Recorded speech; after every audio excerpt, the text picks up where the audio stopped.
اللي كنقول لهم بانهم اليوم اشباه بدوك العيالات اللي كيدوزوا داك الشيء اللي مهرب من تحتهم من اليوم. علاش؟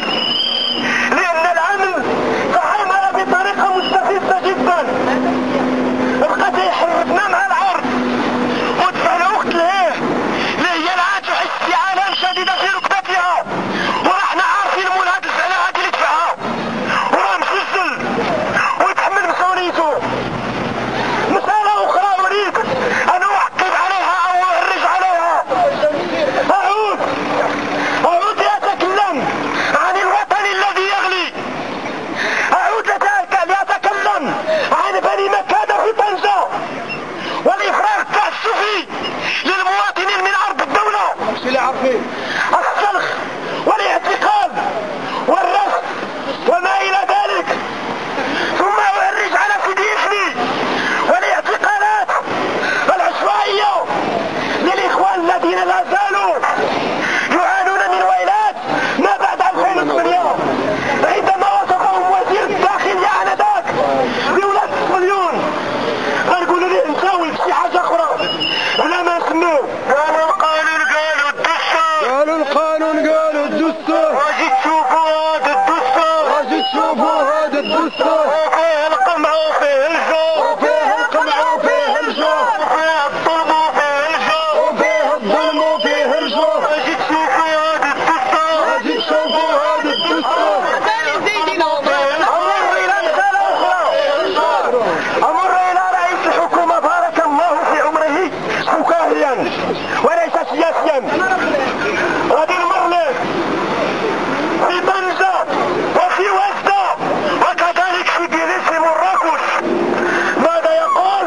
أنا لا أخاف من المعطلين ومن المعطل 21 يوليو وأخاف من كملوا من روسكم. ما نعرف مين كيخاف، كملوا من روسكم من كيدير الركعات. أمر إلى مسألة أخرى لأؤكد عليها.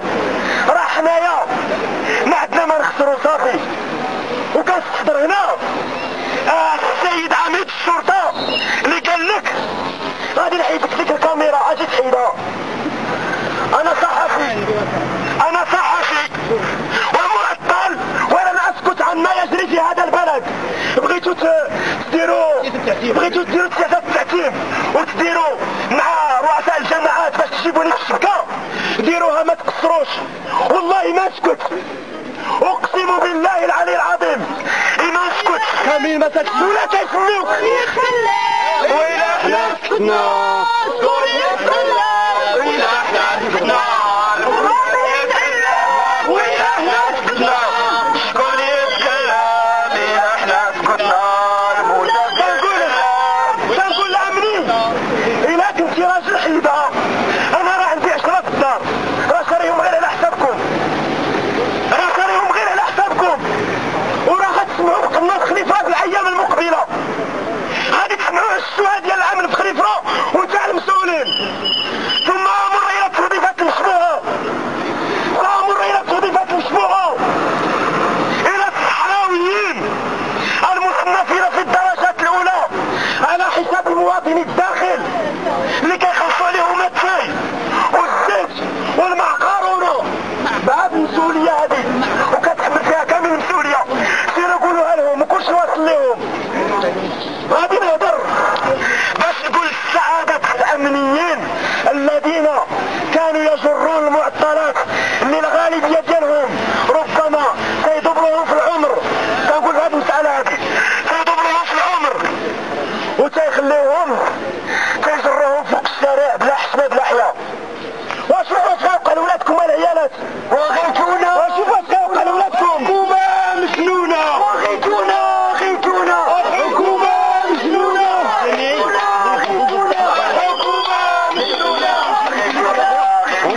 هذاك عمني وتنقولوا رئيس مجلس البلدي وكذلك لنسبة الحسابات التي جاءت والتي يهددها أنه سيقوم برتوى صحافية للرد على منجزاته.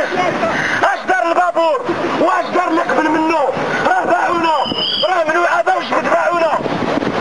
وكذلك رؤساء الجماعات القروية وما إلى ذلك.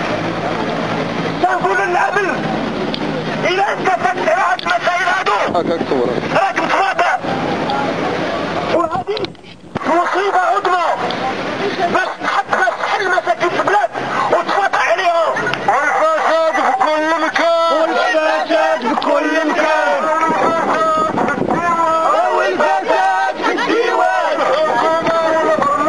الحكومة والبرلمان، والفساد في العمالة، والفساد في العمالة، ومجالس الجماعة، والفساد في كل مكان، والفساد في كل مكان. كنقول العيالات اللي هي قطعة بيجاو يحشوا على حقهم بلا ما يكتبوا عليكم، راه ما كاين والو، كاين غير التهدئة والتسويق والاستمرار والتسويق. وكنكمل في هذا الإطار باش يكون العامل نتاع الإقليم إذا أنت فعلا تخدم البلاد ولا سمعنا أنك الموظفين كتتبعهم إذا أنت كتتبعهم تحل عنا فمبروك. أما إذا أنت كتقمع الموظفين وما كديرش خدمتك المعروفة راك متواضع وراه وفقوا عليك إشاعة وبغينا نعرفوا هاد المسألة واش انت فعلا مقبل على التقاعد غير من 3 أشهر المقبلة. بغينا نعرفوا الإقليم ديالنا واش كيسيروا عمال الولايات كاملة ولا غير كيسدوا بهم الفراغات بحال الكلمات المتقاطعة. هادشي اللي بغينا نعرفوه، حيت الإقليم ديالنا فيه الفساد مستشري من مالو وهبط، وفي الجماعة الدائرة في الإقليم الزياني وهبط، راه ما كاين والو. غادي نضيف أن الصحراويين اللي كتعاملوا معاهم المنطق اللي هو ماشي المنطق ديال الداخل، راه هاد السيود من القلب.